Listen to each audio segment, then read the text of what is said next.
mang vợ nó ở này này dân cho lên game Free Fire thằng nia anh cho lại này đi dân này lên định lực mua năng mà cho quá à coi chăm này nghe năng gì ngày climb pick rồi bật nhau mấy bà bóng ôm complete mơ phong mà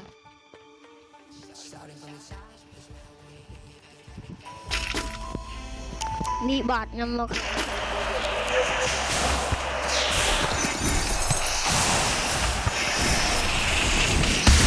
học tập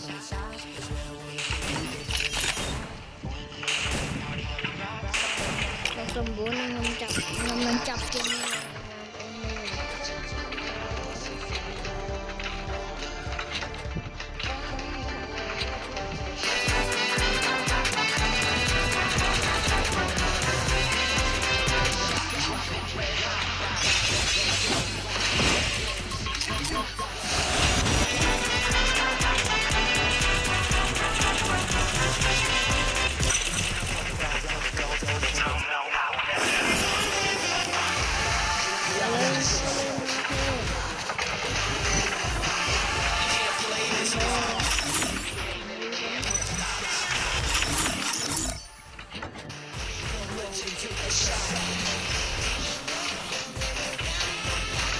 đồ mình đây tầng off nha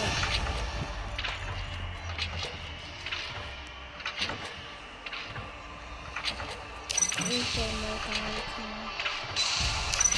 bạn ấy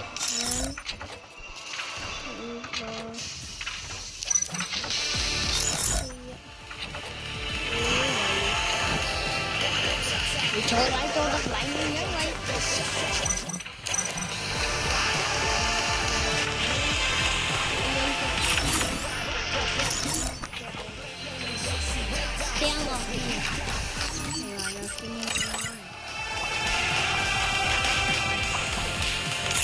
No prison hold now.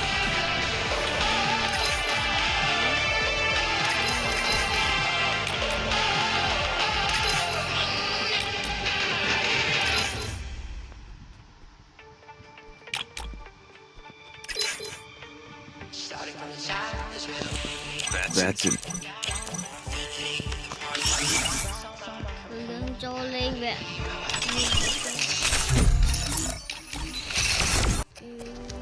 Cho game thôi bà. Rồi bạn nó nhau xôm xôm vậy một plate.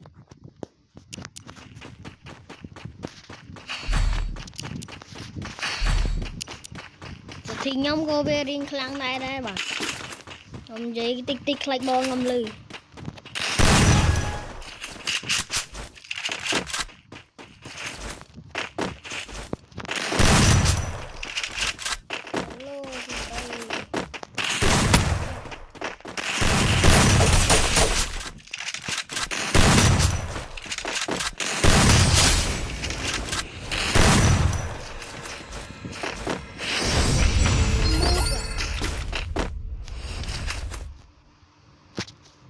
Ni bà Prada chứ mà một Prada nhân hỏi rồi. Con là style đạp Prada.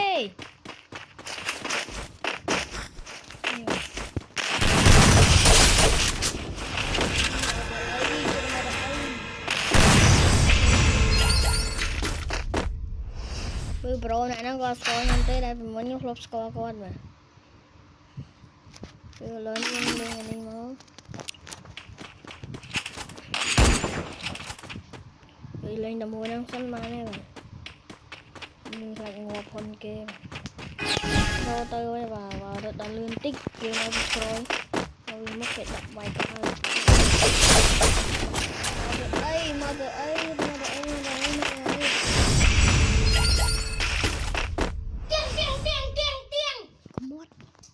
sao ta mà từ ấy mà đã lên đi ông mang mùi bà ta hỏi hãy cho tôi vào gà như nó nè má và nuôi bia và bật bia thùng son rồi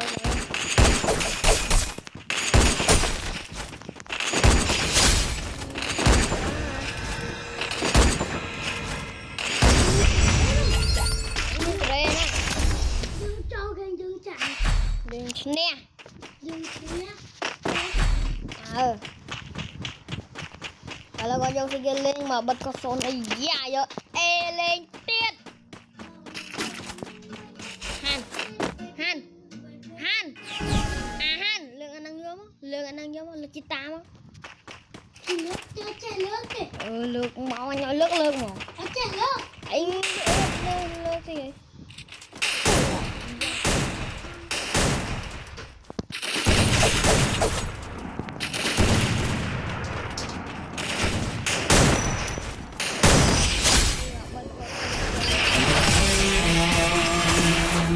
này rồi Too ô nó mới là bên easy. năng nghe bà Tao nó thả đông rồi bắn cả trên ghê mà. ô nó mới là bên năng bà